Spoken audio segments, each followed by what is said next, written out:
ನಮಸ್ಕಾರ ವೀಕ್ಷಕರೇ.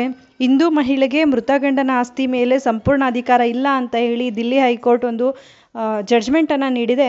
ಏನು ಈ ವಿಚಾರ ಅಂತ ತಿಳಿಯೋದಾದರೆ, ಪತಿ ಮರಣ ಹೊಂದಿದ ಬಳಿಕ ಯಾವುದೇ ರೀತಿಯ ಆದಾಯ ಇಲ್ಲದ ಹಿಂದೂ ಮಹಿಳೆ ತನ್ನ ಪತಿಯ ಆಸ್ತಿಯನ್ನು ಅನುಭವಿಸುವ ಸಂಪೂರ್ಣ ಹಕ್ಕು ಹೊಂದಿರುತ್ತಾಳೆ. ಆಸ್ತಿಯಿಂದ ಬರುವ ಆದಾಯವನ್ನು ಆಕೆ ಬಳಸಿಕೊಳ್ಳಬಹುದು. ಆದರೆ ಆಸ್ತಿಯನ್ನು ಮಾರಾಟ ಮಾಡುವ ವೇಳೆ, ಪರಭಾರೆ ಮಾಡುವ ವೇಳೆ ಮೃತ ವ್ಯಕ್ತಿಯ ಕಾನೂನುಬದ್ಧ ಉತ್ತರಾಧಿಕಾರಿಗಳ ಸಮ್ಮತಿ ಅತ್ಯಗತ್ಯ ಎಂದು ದಿಲ್ಲಿ ನ್ಯಾಯಾಲಯ ಅಭಿಪ್ರಾಯಪಟ್ಟಿದೆ.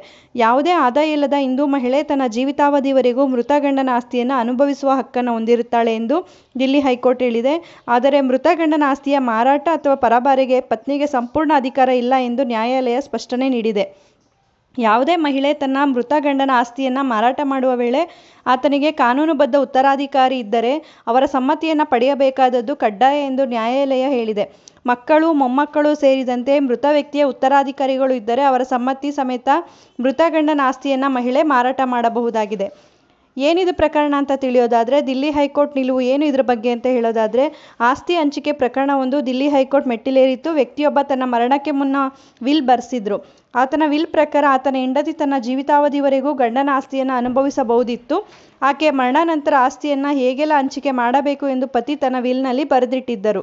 ಈ ಪ್ರಕರಣದ ಕುರಿತಾಗಿ ತೀರ್ಪು ನೀಡಿರುವ ದಿಲ್ಲಿ ನ್ಯಾಯಾಲಯ, ಯಾವುದೇ ಆದಾಯ ಇಲ್ಲದ ಹಿಂದೂ ಮಹಿಳೆ ತನ್ನ ಗಂಡನ ಆಸ್ತಿಯನ್ನು ಅನುಭವಿಸುವ ಸಂಪೂರ್ಣ ಹಕ್ಕು ಹೊಂದಿರುತ್ತಾರೆ ಎಂದು ಹೇಳಿದೆ. ಆಕೆ ತನ್ನ ಗಂಡ ನೀಡಿದ ಜೀವನ ಮಟ್ಟವನ್ನು ಆತನ ಮರಣ ನಂತರವೂ ಮುಂದುವರಿಸಿಕೊಂಡು ಹೋಗಬಹುದು. ಆಕೆಯ ಜೀವಿತಾವಧಿವರೆಗೂ ಆರ್ಥಿಕ ಭದ್ರತೆಯನ್ನು ಪಡೆಯಬಹುದು ಎಂದು ಹೇಳಿದೆ. ಈ ಮೂಲಕ ಮಹಿಳೆಯು ತನ್ನ ಪತಿಯ ಮರಣ ನಂತರ ಆಕೆಯ ಮಕ್ಕಳ ಆಶ್ರಯದಲ್ಲಿ, ಅಧೀನದಲ್ಲಿ ಬದುಕುವಂತೆ ಆಗಬಾರದು ಎನ್ನುವ ಕಾರಣಕ್ಕೆ ನ್ಯಾಯಾಲಯ ಈ ತೀರ್ಮಾನ ಕೈಗೊಂಡಿದೆ. ಇದೇ ಕಾರಣಕ್ಕಾಗಿ ಮಹಿಳೆಗೆ ತನ್ನ ಜೀವಿತಾವಧಿವರೆಗೂ ಮೃತ ಗಂಡನ ಆಸ್ತಿಯನ್ನು ಅನುಭವಿಸಲು ಸಂಪೂರ್ಣ ಹಕ್ಕು ಹೊಂದಿರುತ್ತಾಳೆ ಎಂದು ನ್ಯಾಯಾಲಯ ಹೇಳಿದೆ. ಅಷ್ಟೇ ಅಲ್ಲ, ಆಸ್ತಿಯಿಂದ ಲಭ್ಯ ಆಗುವ ಆದಾಯವನ್ನು ತನ್ನ ಜೀವಿತಾವಧಿವರೆಗೂ ಸಂಪೂರ್ಣವಾಗಿ ಬಳಸಿಕೊಳ್ಳುವ ಅಧಿಕಾರವೂ ಮಹಿಳೆಗೆ ಇದೆ ಎಂದು ನ್ಯಾಯಾಲಯ ಹೇಳಿದೆ. ಆದರೆ ತನ್ನ ಗಂಡನ ಮರಣ ನಂತರ ಮಹಿಳೆಗೆ ಆತನ ಆಸ್ತಿಯ ನಿರ್ವಹಣೆಗೆ ಮಾತ್ರ ಸಂಪೂರ್ಣ ಅಧಿಕಾರವಿದೆ ಎಂದು ನ್ಯಾಯಾಧೀಶರಾದ ಪ್ರತಿಭಾ ಎಂ ಸಿಂಗ್ ಅವರು ಹೇಳಿದ್ದಾರೆ. ಈ ಹಿಂದೆ ಈ ಪ್ರಕರಣದ ವಿಚಾರಣೆ ಸೆಷನ್ಸ್ ನ್ಯಾಯಾಲಯದಲ್ಲಿ ನಡೆದಿತ್ತು. ನ್ಯಾಯಾಲಯವು ಪತಿಯ ಆಸ್ತಿಯ ಮೇಲೆ ಪತ್ನಿಗೆ ಸಂಪೂರ್ಣ ಅಧಿಕಾರ ಇದೆ ಎಂದಿತ್ತು. ಪತಿ ವಿಲ್ ಬರೆದಿಟ್ಟಿದ್ದಾರೆ, ಜೊತೆಗೆ ಅವರು ಗತಿಸಿ 23 ವರ್ಷಗಳೇ ಕಳೆದಿವೆ ಎಂದು ಸೆಷನ್ಸ್ ನ್ಯಾಯಾಲಯ ಹೇಳಿತ್ತು. ಆದರೆ ಸೆಷನ್ಸ್ ನ್ಯಾಯಾಲಯದ ತೀರ್ಪನ್ನು ಮೃತ ವ್ಯಕ್ತಿಯ 6 ಮಂದಿ ಮಕ್ಕಳು ಮತ್ತು ಮೊಮ್ಮಕ್ಕಳು ಹೈಕೋರ್ಟ್ನಲ್ಲಿ ಪ್ರಶ್ನಿಸಿದ್ದರು. ನಮ್ಮ ತಂದೆಯ ವಿಲ್ನಲ್ಲಿ ತಮ್ಮ ಪತ್ನಿ ಆಸ್ತಿಯ ಮಾರಾಟಕ್ಕೆ ಅಥವಾ ಪರಭಾರೆಗೆ ಅಧಿಕಾರ ಹೊಂದಿಲ್ಲ ಎಂದೇ ಹೇಳಲಾಗಿದೆ. ಹೀಗಾಗಿ ತಮ್ಮ ತಾಯಿಯ ಮರಣ ನಂತರ ಮಾತ್ರ ಆಸ್ತಿ ಹಂಚಿಕೆ ಮಾಡಬೇಕಾಗುತ್ತದೆ, ಇಲ್ಲವೇ ನಮ್ಮೆಲ್ಲರ ಸಹಮತದೊಂದಿಗೆ ಆಸ್ತಿ ಹಂಚಿಕೆ ಮಾಡಬೇಕಾಗುತ್ತದೆ ಎಂದು ವಾದಿಸಿದ್ದರು.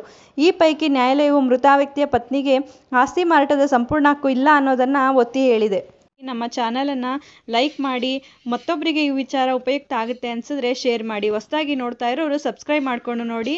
ಕಾನೂನಿನ ಜ್ಞಾನ ಪ್ರತಿಯೊಬ್ಬರಿಗೂ ಉಪಯುಕ್ತ ಆಗುವಂಥದ್ದು. ಬಿಡುವಿನ ಸಮಯದಲ್ಲಿ ಇಂಥ ಉಪಯುಕ್ತ ಮಾಹಿತಿಗಳನ್ನ ತಿಳ್ಕೊಳ್ಳೋದು ಪ್ರತಿಯೊಬ್ಬರಿಗೂ ಉಪಯುಕ್ತ ಆಗುತ್ತೆ ಅಂತ ಹೇಳಿ ಭಾವಿಸ್ತೀನಿ. ಧನ್ಯವಾದಗಳು.